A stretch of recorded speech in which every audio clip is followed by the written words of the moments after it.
Assalomu alaykum YouTube'imiz kuzatuvchilari. 11-15 motorlarimiz hamda 200 talik kundalarimiz jo'nab ketyapti akalar. Xo'p, akalarim buni birma-bir tushuntirib o'tib ketaman. 11-15 motorimiz bo'ladi, statorli varianti.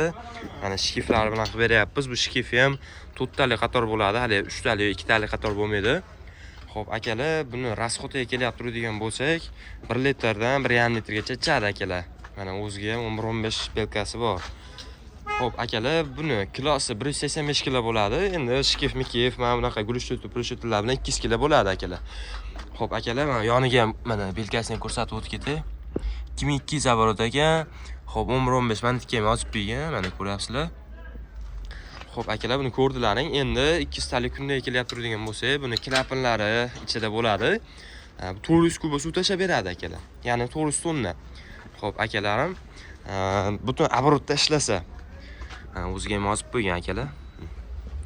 Bemalol murojaat qilaverasizlar. Mana pastida ham akalar balonlari bilan yangi holatda terdirib qo'yapmiz. Xudo xolasa chiqarib olyapmiz akalar. Bemalol murojaat qilaverasizlar. Pastda nomer qoldiraman. Qo'qon yangi bozorda manzilimiz. Videomiz yoqqan bo'lsa like tugmasini bosib qo'yish esdan chiqmasin. Bizga obuna bo'lib qo'yish ham esdan chiqmasin akalar.